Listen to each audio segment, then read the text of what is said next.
This is a Film Stories original podcast. We made this.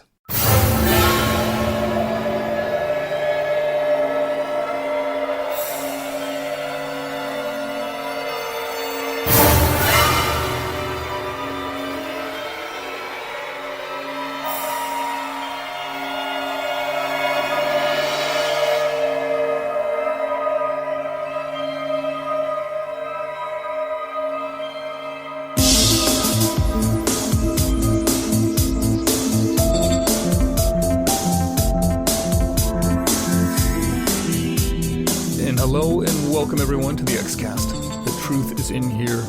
This is our special Fight the Future Minute podcast. I'm Russ Hugo, and you're listening to our coverage of minute 67 of The X-Files Fight the Future.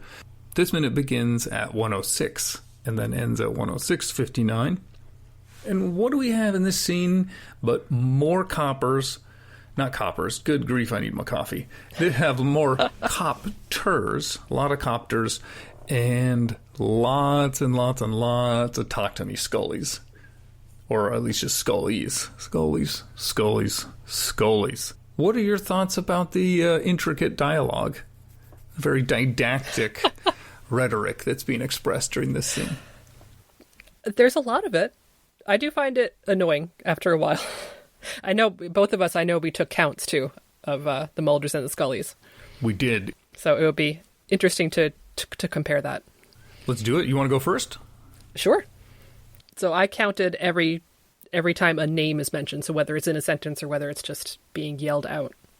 So Mulder is definitely more chatty. I have Mulder saying Scully 12 times, and I have Scully saying Mulder 5 times. So Mulder is definitely much more anxious to find out where Scully is. I broke them down slightly different in that I did like talk to me's. Oh, okay. And if it has a Scully in it, I think it does 2 of the times. There's 3 times where he says talk to me. And then Scully by itself 10 times. Damn it once. Hey once. Can you hear me once? And Mulder 5 times. Yeah. So it's good to know our stats are corroborated. It is. Good. Yep. But this kind of went on a bit long. Maybe if they were just not yelling Scully so many times. It's a bit too much. I mean, at this point, just go meet back at the car team. Yeah. This is a good fallback plan. I'll meet you at the Oldsmobile. Yeah. Is it the Oldsmobile Intrepid? What was the great name you had earlier? Oh, the Intrigue. The Intrigue, I think. Intrigue. Yes, nice. The Intrigue. Yeah. They got to get the whole branding in. So Scully, meet me at the 1998 Oldsmobile Intrigue LE series. Perfect. Yep, but yeah, that's kind of all the dialogue we get is Mulder and Scully. But again, like, it makes it more tense, and they seem to get separated really easily too. Like, they kept ending up farther and farther away. To be fair, it's like the world's hardest corn maze. I mean, there's no walls, but you also don't know at all any direction you're going at any point really too much. Because once you get in there, it's probably hard to even tell which way the dome is and which way the hill is. I mean, maybe a little bit of light, but... Right, you're ducking down, you're kind of looking around you get turned around, you get disoriented. I can see it. And although I kind of find it hard, you wouldn't hear anyone yelling anyway because the copters are so loud. Yeah. That's why I think the only option is just get to the other side of the corn and get back to that car. Yep. Pop out at the end. Yep. And two, I think all this time you're maybe expecting them to, get fired at. And you're not, and actually Rob Bowman says this in the audio commentary, that you're expecting gunfire. You're expecting, the copters to really do something besides just sort of strafing the top of them. And so he wanted to play on that, to stay ahead of the audience and to like amp up that anticipation. And then to make it not happen. So then you're kind of left wondering, well, why did that just happen? And when's the other shoe going to drop? When are they going to get, caught for this sort of trespassing? So I wonder if they could do like a ramp up to where, so we have the bees, and then you go to the helicopters, and the helicopters go away. What would come next? What's bigger? Yeah. A bigger flying thing? Like Mothra, maybe? And that's maybe. Or an actual UFO at that point, and beams them up. Yeah. Yep. But, so I think all this was very intentional, and I think it works. It's like a lot of the other things in the film talked about, that it does work really well on its own. In the whole scheme of things, if you kind of blow back and think, well, why didn't they just, if they're concerned about them knowing about it or concerned of them being there and they want to get them away, why are there no repercussions? It should be pretty easy to get them if they wanted to. Yeah, it's fine. It's just a little convenient. That's all. A convenient escape.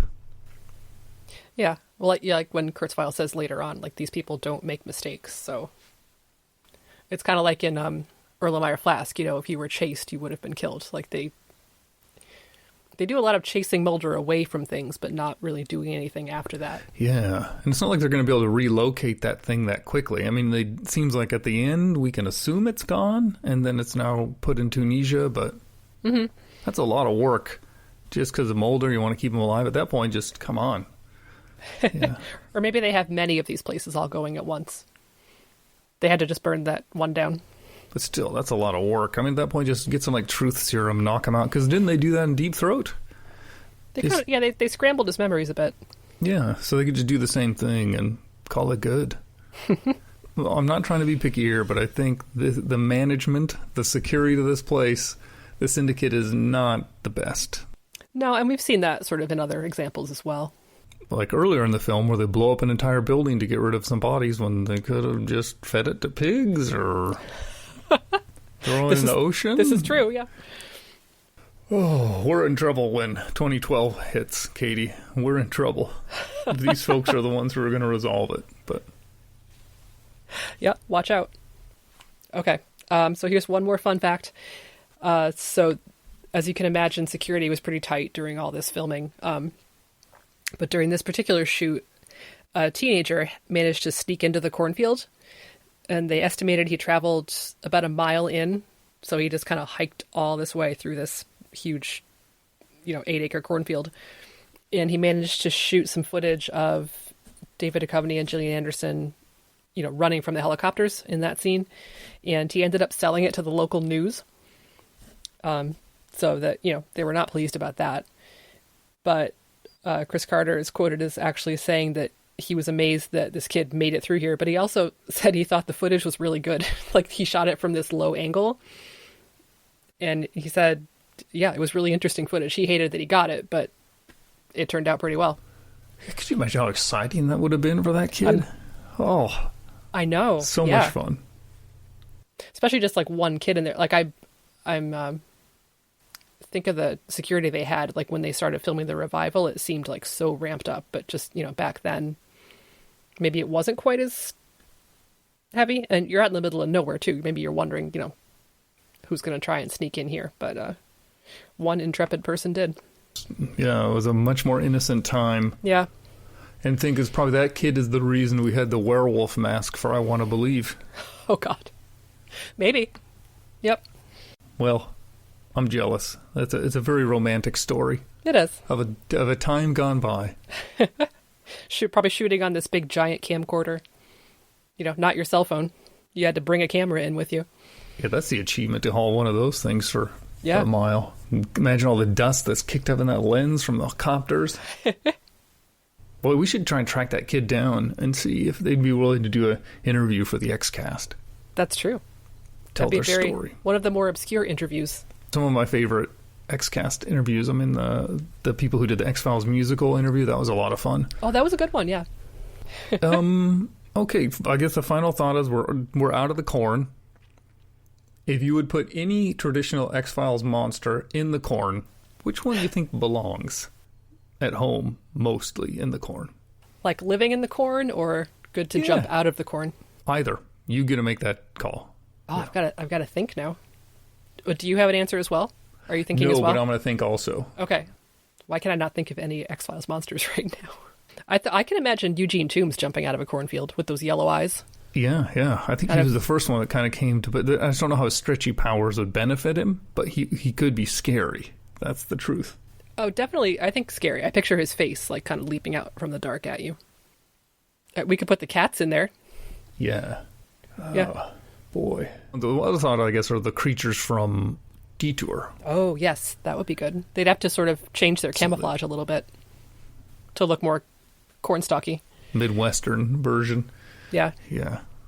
Well, Katie, it has been an honor. Thank you for doing all the additional research with your books. It was a lot of fun. Can you tell everyone how they can follow you online or anything you want to share with the gang? Sure. So I'm on Twitter as Designer Doe, and I'm usually in the Facebook X-Files or Xcast basement group, posting a lot in there. There's all kinds of like fun quizzes and polls and chat that goes on in there. So I encourage everyone to join the group and visit and share your thoughts. Terrific. Thank you. And thank you all for listening. And until our next minute, remember, as always, trust no one. Elsewhere on We Made This. The Sanctuary, a Star Trek, politics and economics podcast. Sci-fi needs more strong women, and they had her say that, and for that split second she was on camera, she was in uniform as Kira Nerys. And I think that was a really well done piece of framing, a good piece of television, a good piece of framing that was really well done. The whole thing was really, really well done. And I think they got it pretty much right on the mark. Shipwrecked and Comatose, a Red Dwarf podcast. I hadn't thought about it any more than Rimmer can see himself, that's unusual. And I'm just wondering, thinking out loud now, is there a reason for that, or is it just for that one gag? It's possibly for that one. Well, no, because there's other ones, like where he gets haircuts later in the series, where it's important for him to see himself. And then the build-up is that he hasn't noticed yet. That was last episode. Oh, it was future. Yes, it was. Don't worry. I think we're doing this a lot. It'll be people saying, I don't know if you watch Alan Partridge, when he says, "Stop getting Bond wrong." So I think there'll be plenty of people telling us that we're getting everything wrong, which is great. I love it. Between the Notes. Well, I kicked myself because I totally didn't make the connection that Bill Lee would have been related to Spike Lee until I actually looked it up as part of the preparation for this podcast. I was like, oh, he's Spike Lee's dad. I never made that connection. And he's still going. He's early 90s. He's still with us, which is great. Yeah, it's interesting. And I was looking up. Apparently, they haven't collaborated since the early 1990s because they've had a bit of a falling out, which is a shame because I think that I thought the Do the Right Thing score was brilliant. Check out all of these shows and more on the We Made This podcast network.